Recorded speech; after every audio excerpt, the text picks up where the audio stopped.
Today, I'm going to unbox and take a first look at the Bell of Treason 1938 Munich Crisis in Czechoslovakia, game designed by Petr Mojic, apologize for mispronouncing that, and published by GMT Games, which was kind enough to send this to me. And I believe this is the third in a series of games that started off with Fort Sumter, which was designed by Mark Herman, and it was part of his card-driven game series, right there. It might also have a name like Lunchtime Games or something like that, or maybe that was just a slang for it. But this is a two-player game, card-driven, pretty interesting choices. Plays quick, plays over lunchtime, but gives you some interesting choices. And this explores the succession crisis. So this is the lead up to the American Civil War, and this one here is kind of a lead up to the World War II. I mean, it's an event that takes place before World War II, but some of the stuff that that happens out of this leads to what would end up being the Second World War. The second game of the series, I believe, is Red Flag Over Paris, and that was dealing with yet another time period. And I believe in that one they introduced a solitaire system, and I believe this one picks up on that solitaire system as well. Let's take a look at the back of the box and see what we have in store for us today. There tolls the bell of treason, the bell of treason. A line from French Hallis poem. Oh man, I'm going to mispronounce this. I can't even pronounce that. There it is, written in 1938. The Bell of Treason is a fast-paced game where two players take on the roles of defend and concede, competing for influence to determine whether Czechoslovakia will stand and fight against the Nazi Germany territorial demands or give in and surrender the Sudetenland to Hitler in order to avoid bloodshed. Over three rounds, they will play strategy cards to influence Czechoslovakia military and politicians, ordinary Czechoslovak citizens, and the international powers exerting pressure on Czechoslovakia. Meanwhile, German military and paramilitary activity will build up along the border and in the Sudetenland, usually leading to the mobilization of the Czechoslovak army. Then, in the climactic final decision round, the defend player must try to prevent the concede player from allowing President Beneš to accept the historical Munich Agreement. There you have it there. And complexity is very low and solitaire suitability is very high. I found that for Fort Sumter as well. A very easy and accessible game to get into. And actually, I've played that game quite a bit. The Fort Sumter game. I mean, not like dozens of times, but maybe half a dozen times, because it really does play relatively quickly and gives you some interesting decisions and has some kind of neat components there as well. So here we go. I think the boxes are getting, no, the boxes are getting a little bit smaller. I don't know how big Red Flag was, but boxes are getting a little smaller. These are good, sturdy boxes that will stand up to shelve and unshelving over the years. A good thickness there. Here are the rules, which are golly, not very much rules here, and there's smaller pages too. We are charting out at 15 pages, but that includes the glossary. So the rules themselves are 13 pages. 13 pages, dual column. And this is a very interesting time period. I remember studying this a little bit way back in high school, but not something that I've really done a lot with or have seen a lot of, simulation or games on this. So a ripe topic for some new coverage, especially with, kind of the interesting mechanics that this system that Mark Herman developed. So here's an example of the cards here. Operation points, you got a repeated icon, a title, an image, event text, flavor text. Flavor text usually gives you some history, which I like. Final decision tab and card number. So And there's an example of some of the other cards there. So again, this is most, if not all, your information's on the cards, and it plays pretty quick. You got some cubes here. Gotta love some cubes. And we've got some notes here and design notes. You know, I kind of like that. I mean, back in the day, if you got designer notes, it was always at the end and just kind of written in prose. I kind of like having the design notes a little bit throughout. They kind of tell you a little bit about what they were thinking and why they're using something to represent something else and the like. Here's kind of your setup here. We'll take a look at that board here in a little bit. Playing strategy cards, objective card scoring, victory. There you have it. So 13 pages, pretty easy. Here's your playbook.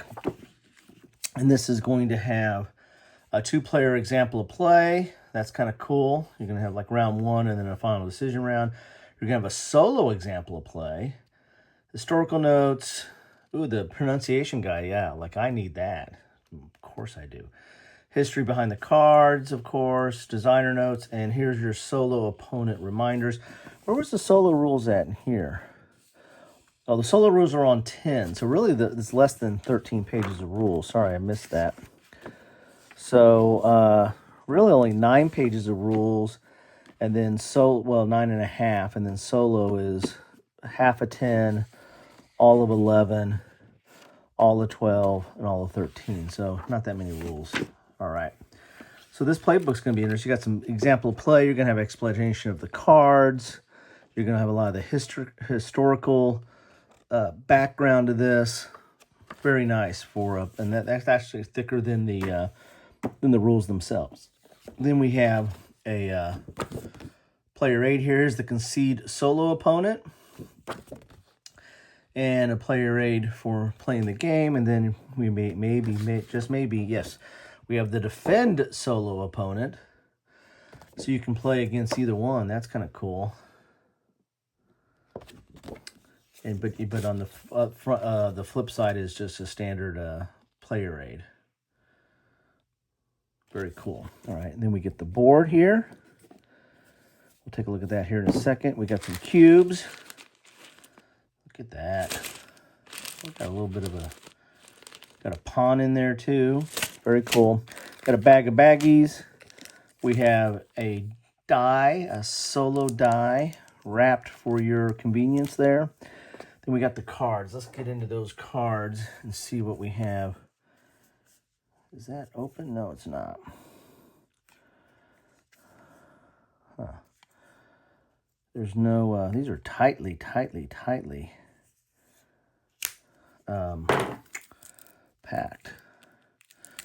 wrapped. GMT cards are a little stiff, but they're going to stand up to the wear and tear of shuffling and reshuffling and the like. Cool. Those are all the backs. Let's look at the fronts here. German propaganda, the next plan, threats from Berlin. As I said, the GMT sent this to me. I had this on my look at list, wish list, whatever you want to call it, on BGG for quite some time. The minute I heard about it, because I liked this game. I liked Fort Sumter, and I also the fact that you play solitaire, and the fact that it's part of history that I do not know as much about. That's what I really look for when I'm playing games, is to learn a little bit more about this time period, or especially something like this that, you know, had an influence over what was to come.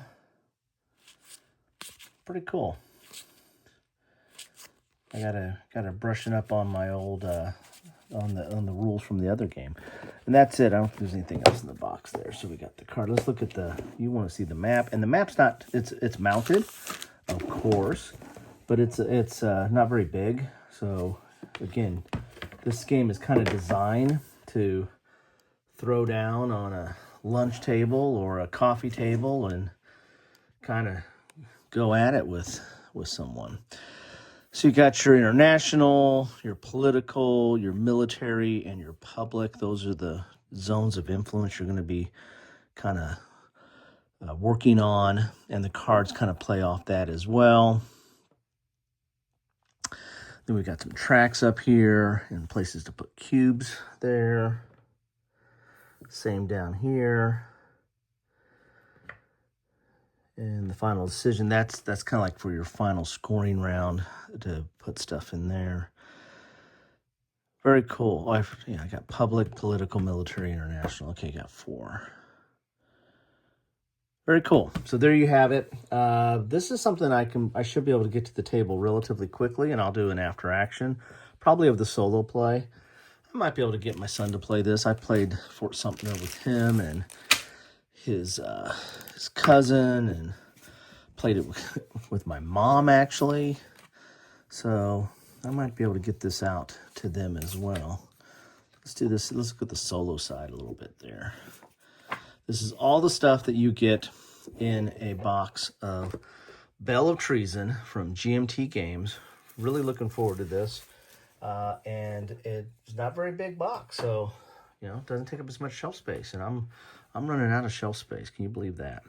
Anyway, thank you so much for stopping by. Love to know what you think about this game or any game in the series. I've actually have like an expansion or a variant for Red Flag Over Paris that I got out of one of the C3Is, but I don't have it. You would think I would have that. Anyway, thank you all for stopping by, and drop your comments down below, and have a good one.